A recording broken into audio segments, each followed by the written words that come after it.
மு.க. ஸ்டாலினுக்கு அதிர்ச்சி கொடுத்த உயர்நீதிமன்றம். உச்சநீதிமன்றத்தில் தாக்கல் செய்த மனுவுக்கு எதிராக நீதிபதிகள் அதிர்ச்சி புகார்.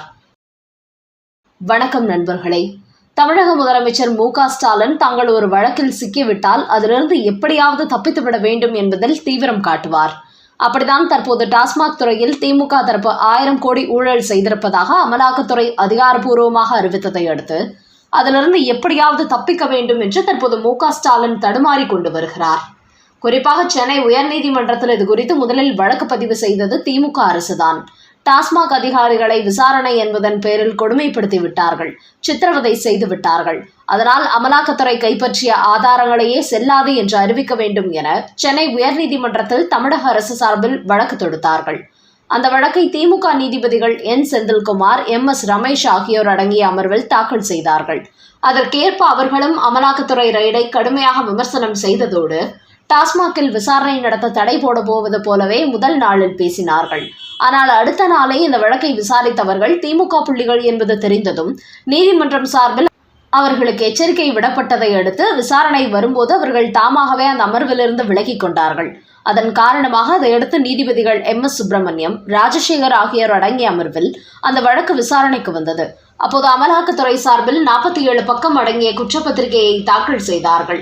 அதில் 3 நாள் டாஸ்மாக் ரைடில் எப்படிப்பட்ட நடவடிக்கை மேற்கொள்ளப்பட்டது, தமிழக அரசு தங்கள் மீது எந்த மாதிரியான பொய்க்கு குற்றச்சாட்டுகள் எல்லாம் கூறினார்கள் என்பதை பொய்யாக்கும் வகையில் சிசிடிவி கேமரா ஃபுட்டேஜை கொடுத்தார்கள். இதன் காரணமாகவே டாஸ்மாக் துறை ஊழலை விசாரிக்கப்படக்கூடாது என்கிற நோக்கத்திலேயே இந்த வழக்கு தொடரப்பட்டதை நீதிமன்றம் புரிந்து கொண்டது. அதனால் வருகிற 8ஆம் தேதி இந்த வழக்கு மீண்டும் விசாரணைக்கு வரும்போது டாஸ்மாக் துறைக்குள் அமலாக்கத்துறை நுழையக்கூடாது என்று போடப்பட்டிருந்த தடை நீக்கப்படும் என்பது தெரிய வந்தது. இதன் காரணமாகவே திமுக தரப்பு பலத்த அதிர்ச்சி அடைந்தார்கள். இந்த தடையை நீக்கிவிட்டால் மறுபடியும் அமலாக்கத்துறை டாஸ்மாக் துறைக்கு நுழைந்து ஒட்டுமொத்த ஊழலையும் வெளியில் கொண்டு வந்து பின்னணியில் உள்ள அனைத்து திமுக புள்ளிகளையும் தட்டி தூக்கி விடுவார்கள் என்று அதிர்ச்சி அடைந்த மு.க. ஸ்டாலின் இப்போது உயர்நீதிமன்றத்தில் தாங்கள் கொடுத்த வழக்குக்கு எதிராகவே உச்சநீதிமன்றத்தில் வழக்கு தொடுத்திருக்கிறார். அந்த மனுவில் சென்னை உயர்நீதிமன்றத்தில் நடக்கும் டாஸ்மாக் வழக்கை வேறு மாநிலத்தின் உயர்நீதிமன்றத்திற்கு மாற்ற வேண்டும் என்று திமுக தரப்பு கோரிக்கை வைத்திருக்கிறது. இந்த வழக்கை விசாரித்த உச்சநீதிமன்ற தலைமை நீதிபதி சஞ்சீவ் கண்ணாவும் இதை வேறு மாநில நீதிமன்றத்தில் விசாரிப்பதற்கு பட்டியலிடுமாறு ஆணை போட்டுள்ளார். அதனால் வருகிற 8ஆம் தேதிக்கு முன்பாகவே இந்த வழக்கை வேறு மாநில நீதிமன்றத்தில் விசாரிக்க திமுக தரப்பு தடபுடல் வேலைகளில் இறங்கியிருக்கிறது.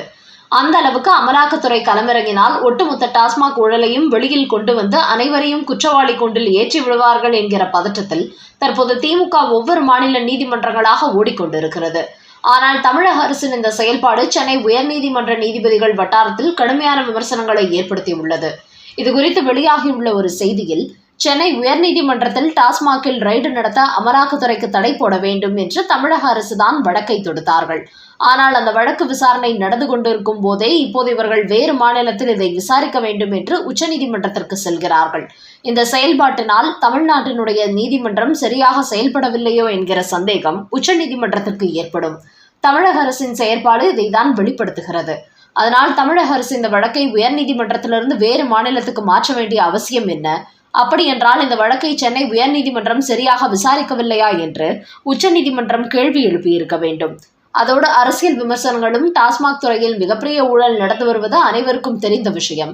இந்த நேரத்தில் தங்களது சொந்த மாநிலத்தில் உள்ள நீதிமன்றத்தில் வழக்கு தொடுத்த தமிழக அரசு இப்போது அந்த வழக்கு விசாரணை முடிவதற்குள்ளேயே அதை இன்னொரு மாநிலத்தில் தொடுப்பதற்கு உச்சநீதிமன்றத்தில் மனு தாக்கல் செய்த போதே நீதிபதி சஞ்சய் கண்ணா யோசித்து பார்த்திருக்க வேண்டும். அந்த வழக்கை விசாரணை முடிவதற்கு முன்பே நீங்கள் எதற்காக இங்கு வர வேண்டும் என்று கேள்வி எழுப்பியிருக்க வேண்டும். உச்சநீதிமன்ற தலைமை நீதிபதி அதை செய்யாமல் வேறு மாநிலத்தில் இந்த வழக்கை நடத்துவதற்கு பட்டியல் போடுமாறு தெரிவித்திருக்கிறார். இப்படி செய்தால் குற்றம் செய்தவர்கள் எளிதில் தப்பித்து விடுவார்கள் என்று சென்னை உயர்நீதிமன்ற வட்டாரங்களில் ஒரு ஆதங்க குரல் ஒலித்து வருகிறது. ஆனால் இந்த நேரத்தில் அரசியல் வட்டாரங்களில் இன்னொரு அதிர்ச்சி தகவலும் வெளியாகியுள்ளது. அது என்னவென்றால், தற்போது திமுகவின் இந்த டாஸ்மாக் வழக்கின் மனுவை மூத்த வழக்கறிஞர் விக்ரம் சௌத்ரி என்பவர்தான் உச்சநீதிமன்றத்தில் தாக்கல் செய்திருக்கிறார். அதோடு இவர் இந்திய அளவில் மிகப்பெரிய அளவில் செல்வாக்குள்ள ஒரு வழக்கறிஞராம். இவருக்கு ஒரு நாள் நீதிமன்றத்தில் வாதாடுவதற்கு 50 லட்சம் திமுக சம்பளம் கொடுக்கிறது. இதையடுத்து இவர் இந்த வழக்கு வேறு மாநிலத்திற்கு செல்லும் போது அங்குள்ள தனக்கு வேண்டப்பட்ட நீதிபதிகள் மூலம் இந்த வழக்கை ஒன்றுமில்லாமல் முடித்து விடுவார். அமலாக்கத்துறையை டாஸ்மாக் துறைக்குள் செல்ல விடாமல் தடை உத்தரவு வாங்கி விடுவார் என்றும் கூறுகிறார்கள். அந்த அளவுக்கு இவர் திரைமறைவில் மிகப்பெரிய வேலைகள் எல்லாம் செய்யக்கூடியவராம். அதனால்தான் விக்ரம் சௌத்ரி என்கிற இந்த வழக்கறிஞரை திமுக தரப்பு தேடி பிடித்து கொண்டு வந்திருப்பதாகவும் கூறுகிறார்கள். இந்த டாஸ்மாக் வழக்கில் அடுத்தடுத்து என்னென்ன நடக்கப் போகிறதோ வெயிட் பண்ணி பார்ப்போம். அடுத்த செய்தி, கச்சத்தீவு விவகாரத்தில் கபட நாடகம், ஸ்டாலினுக்கு அண்ணாமலை கொடுத்த நெத்தியடி.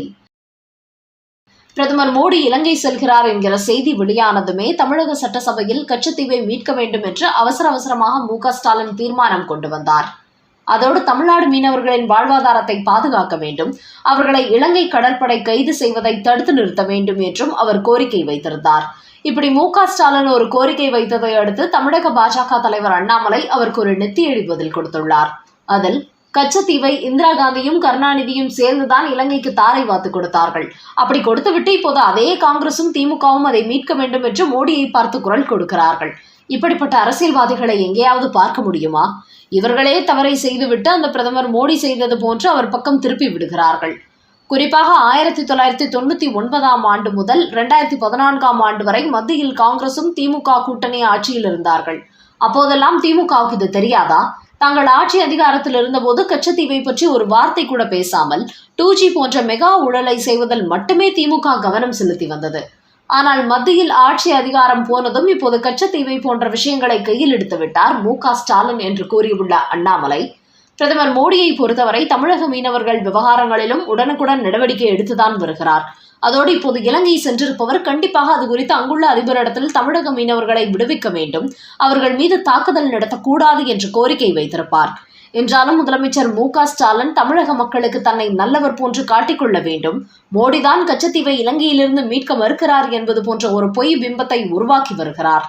அதிலும் 2026 சட்டமன்ற தேர்தல் வரப்போவதால் மத்திய பாஜக அரசு தமிழ்நாடு மக்களை வஞ்சிக்கிறது, தமிழ்நாட்டை மட்டும் ஓரவஞ்சனை செய்கிறது என்பது போன்ற ஒரு அரசியலை மு.க. ஸ்டாலின் கையில் எடுத்திருக்கிறார்.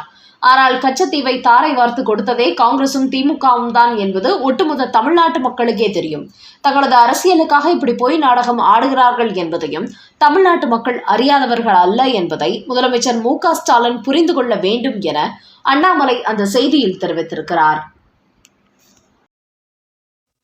நண்பர்களே, டாஸ்மாக் துறைக்குள் அமலாக்கத்துறை ரெய்டு நடத்தவே கூடாது என்று சென்னை உயர்நீதிமன்றத்தில் வழக்கு தொடுத்த மு.க. ஸ்டாலின் இப்போது அந்த வழக்கு தங்களுக்கு எதிராகவே திரும்ப போகிறது என்றதும் வேறு மாநில நீதிமன்றங்களில் வழக்கை நடத்த உச்சநீதிமன்றத்தில் மனு தாக்கல் செய்திருப்பது, கச்சத்தீவு விவகாரத்தில் பிரதமர் மோடிதான் அதை இலங்கைக்கு தாரை வார்த்து கொடுத்தது போன்று மு.க. ஸ்டாலின் செய்து வரும் பொய் பிரச்சாரத்துக்கு எதிராக அண்ணாமலை சரியான பதிலடி கொடுத்திருப்பது குறித்த உங்களோட கருத்துக்களை கமெண்ட் பாக்ஸில் பதிவிடவும். நன்றி, வணக்கம்.